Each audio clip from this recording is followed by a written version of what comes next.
ಗುರುಜಿ, ನೀವು ಹೇಳ್ತಿದ್ರಿ ಸಿದ್ಧಲಿಂಗೇಶ್ವರರನ್ನ ಯಾರೋ ಒಬ್ರು ಭಕ್ತ ಕಗ್ಗೆರೆಯಿಂದ ಬಂದು ಕರೆದಾಗ ಭಿನ್ನಹ ಇಟ್ಟಾಗ ಆ ಮನೆಗೆ ಹೋಗ್ತಾರಾ ಇಲ್ವಾ ಅಂತ ತಿಳಿಸ್ಕೊಡ್ತೀನಿ ಅಂತಿದ್ರಿ. ಖಂಡಿತ. ನೋಡಿ ವೀಕ್ಷಕರೇ, ಯಾವತ್ತು ಭಿನ್ನಹ ಅಂದರೆ ನಾವು ಯಾರನ್ನಾದರೂ ಗುರುಗಳನ್ನ ಬನ್ನಿ ಅಂತ ಆಹ್ವಾನ ಮಾಡೋದು.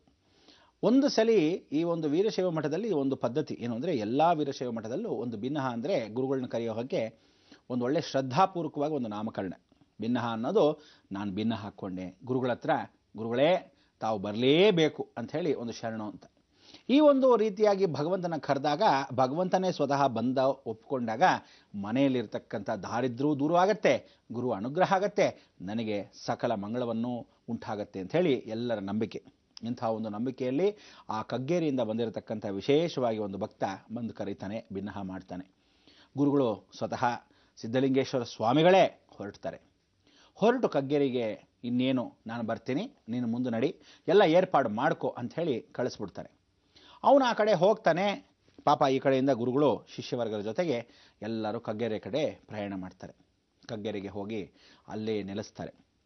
ನೆಲೆಸಿದ ತಕ್ಷಣ ಹೋಗು ಆ ಭಕ್ತನ ಮನೆಗೆ ಕೇಳ್ಕೊಂಬ ಅಂತ. ಯಾರೂ ಇಲ್ಲ ಊರಲ್ಲಿ, ಇಡೀ ಊರೂರೇ ಖಾಲಿ.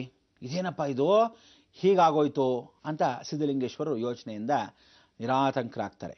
ಆಗ ಧ್ಯಾನದಲ್ಲಿ ಮತ್ತೆ ಕೂತ್ಕೊತಾರೆ, ನೋಡ್ತಾರೆ ಏನಾಗಿದೆ ಅಂದರೆ, ಆ ಸಮಯದಲ್ಲಿ ದರೋಡೆಕೋರರು ಬಹಳ ಜನ ಬಂದಿರ್ತಾರೆ.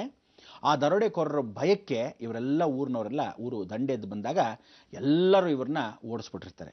ಈ ಭಯ ಭೀತಿಗೆ ಅಲ್ಲಿರ್ತಕ್ಕಂಥ ಎಲ್ಲ ಭಕ್ತವೃಂದರು ಅಥವಾ ಎಲ್ಲ ಭಕ್ತಾದಿಗಳು ಅಥವಾ ಎಲ್ಲ ವಿಶೇಷವಾಗಿ ಜನಸಂಖ್ಯೆಗಳು ಆ ಊರನ್ನೇ ಬಿಟ್ಟು ಹೊರಟೋಗಿರ್ತಾರೆ. ಈ ಬರಗಾಲ ಬಂದು ಹೇಗಿರುತ್ತೆ ಊರು ಹಾಗಿರುತ್ತೆ ಅಂತ ಒಂದು ವಾತಾವರಣ. ಇಂಥ ಒಂದು ಸಮಯದಲ್ಲಿ ಇಲ್ಲಿ ಸಿದ್ಧಲಿಂಗೇಶ್ವರರು ಹೋಗಿ ಕಾಯ್ತಾ ಕೂತ್ಕೊಂಡ ಸಮಯದಲ್ಲಿ ಭಕ್ತ ಈಗ ಬರ್ತಾನೆ, ಭಕ್ತ ಆಗ ಬರ್ತಾನೆ. ಯಾಕೆಂದರೆ ಭಿನ್ನ ಹಾಕಿದಾಗ ಭಕ್ತ ಯಾವುದು ತಪ್ಪಲ್ಲ ತನ್ನ ಮಾತಿಗೆ ಅಂಥೇಳಿ ಇವರು ಕಾಯ್ತಾ ಕೂತ್ಕೊತಾರೆ. ಇವರು ಕಾದು ಕೂತ್ಕೊಂಡಾಗ ಶಿಷ್ಯರಿಗೆ ಹೇಳ್ತಾರೆ, ನೀವು ಹೋಗಿ ಇನ್ನು ಮಠಕ್ಕೆ, ನೀವು ಯೋಚನೆ ಮಾಡಬೇಡಿ, ಗುರುಗಳೇ ನಿಮ್ಮನ್ನು ಬಿಟ್ಟು ಹೆಂಗೆ ಹೋಗೋದು, ಯೋಚನೆ ಮಾಡಬೇಡಿ, ನೀವು ಹೋಗಿ ಅಂಥೇಳಿ ಅವ್ರನ್ನೆಲ್ಲ ಕಳಿಸ್ಕೊಟ್ಬಿಡ್ತಾರೆ. ಕಳಿಸ್ಕೊಟ್ಟ ತಕ್ಷಣ ಕಾಯ್ತಾ ಕೂತ್ಕೊತಾರೆ ಸಿದ್ಧಲಿಂಗೇಶ್ವರ ಸ್ವಾಮಿಗಳು. ಅವರ ಧ್ಯಾನದಲ್ಲೇ ತಲ್ಲೀನರಾಗ್ತಾರೆ. ಹಾಗೆಯೇ ಕೂತ್ಕೊತಾ ಇದ್ದಾಗ ಕಾಲಾಯ ತಸ್ಮೈ ನಮಃ, ಕಾಲ ಹೋಗ್ತಾ ಇರುತ್ತೆ, ಮರಳಿ ಹೋಗ್ತಾ ಇರುತ್ತೆ. 1 ತಿಂಗಳಾಯಿತು, 2 ತಿಂಗಳಾಯಿತು, 3 ತಿಂಗಳಾಯಿತು. ತಮ್ಮ ಸುತ್ತಲೂ ಒಂದು ದೊಡ್ಡ ಹುತ್ತ ಬೆಳೀತಾ ಬಂತು. ಗುರು ಸಿದ್ಧಲಿಂಗೇಶ್ವರ ಧ್ಯಾನದಲ್ಲಿ ತಲ್ಲೀನರಾದ ಸಮಯದಲ್ಲಿ ಇಲ್ಲಿ ಒಂದು ದೈವಶಕ್ತಿ, ಅಪಾರವಾದ ಕೀರ್ತಿ ಆ ಕ್ಷೇತ್ರಕ್ಕೆ ಬೆಳೀತಾ ಬಂತು. ಕಗ್ಗೇರಿ ಎಂಥ ಒಂದು ಪುಣ್ಯಕ್ಷೇತ್ರವಾಗ್ತಾ ಬಂತು ಅಂದರೆ, ಇಡೀ ಜಗತ್ತಿನಲ್ಲಿ ಹುತ್ತದ ಮೇಲೆ ಇಂಥ ಒಂದು ವಿಶೇಷವಾಗಿರ್ತಕ್ಕಂಥ ನಂಬಿಕೆ, ಅಂಥ ಒಂದು ವಿಶೇಷವಾದ ಬೆಳಕು, ಚೈತನ್ಯ ತುಂಬುತ್ತಾ ಬಂತು. ಸೂರ್ಯನ ಕಿರಣ ಪ್ರಪ್ರಂಥ ಬಾರಿಗೆ ಆ ಹುತ್ತದ ಮೇಲೆ ಬೀಳ್ತಾ ಬಂದಾಗ 6 ತಿಂಗಳ ಕಾಲ ಕಳೆದೇ ಹೋಗ್ತಾ ಬಂತು.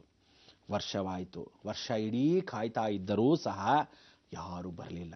ಆ ಸಮಯದಲ್ಲಿ ಒಂದು ಹಸು ಆ ಕಡೆಯಿಂದ ಹತ್ತದಿಂದ ಇತ್ತ ಕಡೆ ಬಂದು ಯಾವ ಕಾಲಕ್ಕೂ ಹುತ್ತದ ಮೇಲೆ ಕೂತ್ಕೊಂಡು ಹಾಲನ್ನು ಕುಡಿತಾ ಇತ್ತು.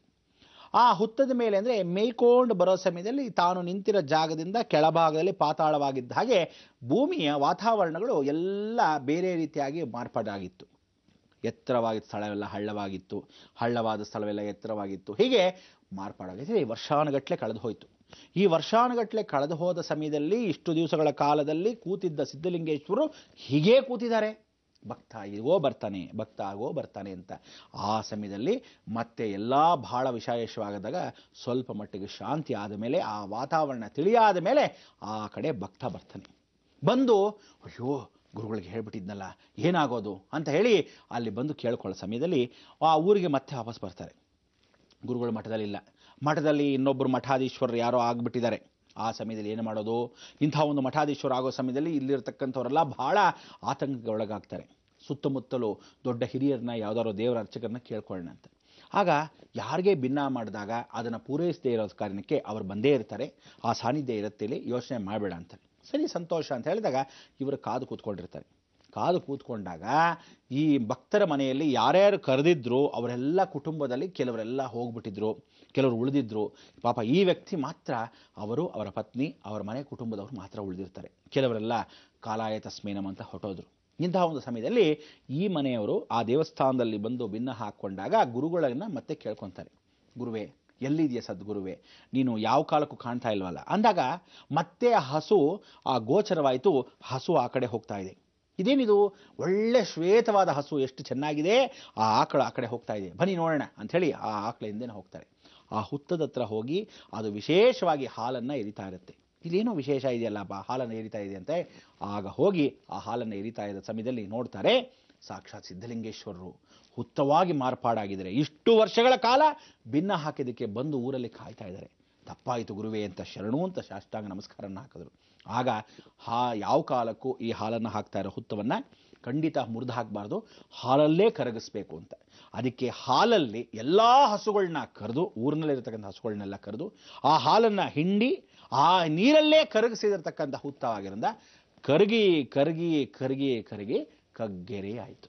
ಅದಕ್ಕೋಸ್ಕರ ಹುತ್ತ ಕರಗಿದ ಊರು ಕಗ್ಗೆರೆ ಆಯಿತು. ಅಂಥ ಒಂದು ಕಗ್ಗೆರೆಯಲ್ಲಿ ಸಾಕ್ಷಾತ್ ಸಿದ್ಧಲಿಂಗೇಶ್ವರರು ಕರಗಿ ಹೊರಭಾಗದಲ್ಲಿ ಬಂದಾಗ ದೈವ ದರ್ಶನ, ಅನಾಥವಾಗಿ ಬಿದ್ದಿರತಕ್ಕಂಥ ಊರು ಮತ್ತೆ ಹೂವಿನಲ್ಲಿ ಚಿಗುರ್ತು. ಆ ಒಂದು ಚೈತನ್ಯ ಎಲ್ಲರಲ್ಲೂ ತುಂಬಿತು. ಭಗವಂತನ ಕೃಪಾ ಕಟಾಕ್ಷ ಸಾರ್ಥಕವಾಯಿತು ಜನ್ಮ. ಅದಕ್ಕೆ ಯಡಿಯೂರು ಸಿದ್ಧಲಿಂಗೇಶ್ವರರು ಯಡಿಯೂರಿಗೆ ಹೋಗೋಕ್ಕೆ ಮೊದಲು ಸಿದ್ಧವನ್ನು ಸಾಧನೆಯನ್ನು ಮಾಡಿರ್ತಕ್ಕಂಥ ಸಿದ್ಧಗಂಗೆಯಿಂದ ಕಗ್ಗೇರಿಯತ್ತ ಪ್ರಯಾಣ ಮಾಡಿದಾಗ ನೀವೆಲ್ಲ ನೋಡಬೇಕಾದ ಕಗ್ಗೇರಿ ಅಂತಕ್ಕಂಥ ಹೆಸರು ಬಂದಿದ್ದೆ ಹುತ್ತ ಕರಗದ ಮೇಲೆ ಕರಗಿತು, ಅದಕ್ಕೆ ಕಗ್ಗೇರಿ. ಅದಕ್ಕೋಸ್ಕರ ಇಂಥ ಒಂದು ವಿಶೇಷವಾಗಿರ್ತಕ್ಕಂಥ ಹುತ್ತವನ್ನು ಹಾಲಲ್ಲೇ ಕರಗಿಸಿರೋ ಊರು ಕಗ್ಗೇರಿ ಮಹಾಕ್ಷೇತ್ರ. ಇಲ್ಲಿ ನೀವು ಎಲ್ಲರೂ ಎಷ್ಟು ಜನ ವೀರಶೈವ ಮಠದಾಗಿರ್ತಕ್ಕಂಥವ್ರು ಇದ್ದಾರೋ ನಿಮಗೆಲ್ಲ ಗುರು ರಾಹು ಸಂಚಾರ ಅಂದರೆ ರಾಹು ಬೃಹಸ್ಪತಿ ಸಂಚಾರ ಅಂತ ಕರಿತೀವಿ. ಈ ರಾಹು ಬೃಹಸ್ಪತಿ ಸಂಧಿ ಯೋಗಗಳು ಯಾರಿಗಿರುತ್ತೋ, ದೋಷಗಳು ಯಾರಿಗಿರುತ್ತೋ ಇಂಥವ್ರಿಗೆಲ್ಲರೂ ರಾಹು ಅಂದರೆ ಹಾವು ಅಂದರೆ ಹುತ್ತ, ಹಾರ್ಟ್ ಡಿಸೀಸಸ್ ಯಾರಿಗಿರುತ್ತೋ, ಅದಾದ ಮೇಲೆ ಯಾವುದೇ ಒಂದು ರೀತಿಯಲ್ಲಿ ಒಳಭಾಗದಲ್ಲಿ ಗುರುತತ್ವ ಅಂದರೆ ಗುರುದೋಷಗಳು, ಎಷ್ಟೋ ಜನ ಹಸುವನ್ನು ಸಾಯಿಸಿರ್ತೀರ, ಎಷ್ಟೋ ಜನ ಮಾಂಸವನ್ನು ತಿಂದಿರ್ತೀರ, ಎಷ್ಟೋ ಜನ ಗುರುಗಳನ್ನ ಬೈದಿರ್ತೀರ, ನಿಂದನೆಯನ್ನು ಮಾಡಿರ್ತೀರ. ಇದಕ್ಕೆಲ್ಲರಿಗೂ ಕಾರಣ ಯಾರು ಗೊತ್ತಾ? ಗುರು.